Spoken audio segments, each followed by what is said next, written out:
In theory, disability support is based on need. In practice, it's based on something else. It depends on who is speaking and whether the system recognizes that voice as legitimate. Before I continue, a brief introduction. What you're watching here is not live or recorded footage. This is a digital stand-in for Jacko, generated to look and sound like him, and used to speak from his perspective. This channel covers subjects Jacko finds worth thinking about: philosophy, psychology, disability, systems, finance, and how people actually live inside them. The reason this channel exists in this form is practical rather than conceptual. Jacko lives with a physical disability that makes recording unpredictable. Some days filming or speaking is straightforward. Other days it's exhausting, impractical, or simply not possible, including periods of illness or hospital stays. Using a digital version of himself allows these ideas to be shared consistently rather than remaining private or unfinished. The aim isn't performance or polish, but continuity and clarity. If one or more of the topics explored here are useful or interesting to you, you're welcome to follow along. One of the most important things to understand about disability support is that accuracy is not what moves the system. Authority is. A disabled person can describe their situation clearly, calmly, and in the exact language the system claims to require, and still be ignored. The same information, delivered by someone else, often triggers immediate action. That person does not have to be a professional. They don't need specialist knowledge, technical language, or a formal role. They simply need to be someone other than the service user. When a third party intervenes, whether that's an advocate, a family member, a friend, or anyone willing to speak on the person's behalf, things begin to happen. Processes that stalled for months suddenly move. Assessments are scheduled. Next steps appear. Objections drop away. Sometimes this happens even when the third party's explanation is less accurate than the disabled person's own account. What changes is not the content, it's the source. This reveals something important. The system does not treat the disabled person as an authoritative narrator of their own needs. When disabled people advocate for themselves, their communication is often ignored entirely, responded to with unrelated information, delayed without explanation, or quietly discounted. Not openly challenged, just not absorbed. There is often no clear feedback, no explicit rejection. The communication simply fails to land. This isn't necessarily because the system believes the person is lying. It's more subtle than that. Self-advocacy by disabled people appears to be treated as provisional, as something that requires confirmation from elsewhere before it can be acted on. Once that confirmation arrives, the same information becomes actionable. This creates a strange and destabilizing dynamic. Decisions are made about the disabled person, but not with them. Discussions happen elsewhere. Choices are finalized without their involvement, and only then communicated back to them. The disabled person is central to the file, but peripheral to the process. This isn't framed as distrust, but it functions like it, and it explains why articulate, organized, independent disabled people often struggle more than expected, because the system is not designed to deal with them.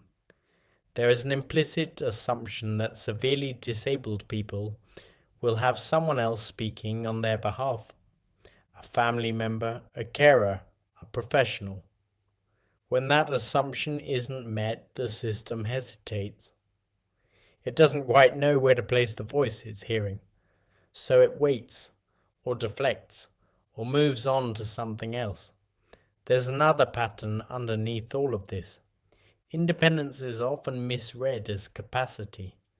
If a disabled person appears organized, articulate, or self-directed, the system tends to treat that as evidence that they are coping. Not coping well, just coping enough. Past competence gets mistaken for present ability. If someone has managed so far, even by absorbing serious physical or psychological cost, that survival becomes evidence that additional support is not urgent.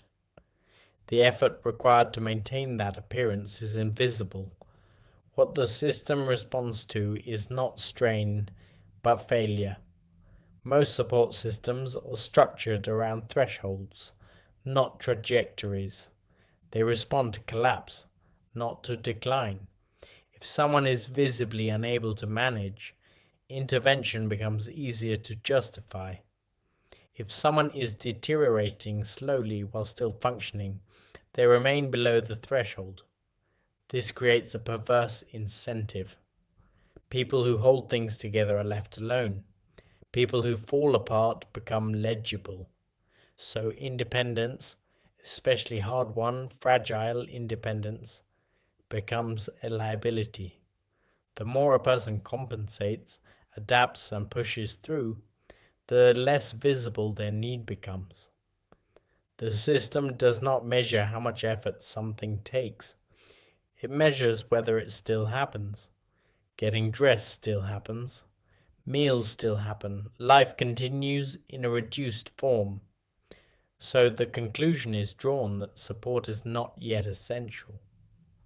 What's missing from this picture is sustainability. There is no serious mechanism for asking how long this can continue. There is no accounting for the cost of maintaining it. There is no space for asking what happens if nothing changes. And there is another cost that rarely gets acknowledged at all.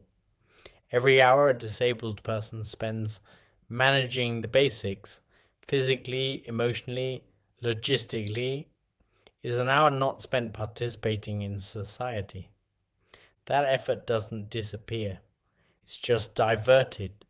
Energy that could be used to work, to study, to build something, to contribute in a meaningful way, is instead consumed by survival. And participation is not a luxury. For most people, it's where meaning comes from. Feeling useful, feeling capable, earning money, contributing something of value.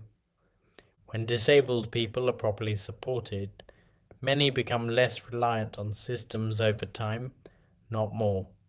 They are better able to fund their own support, better able to organize their lives, better able to sustain independence without constant crisis.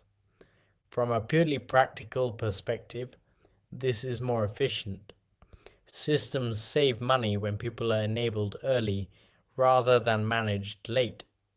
But when support is delayed until breakdown, the opposite happens.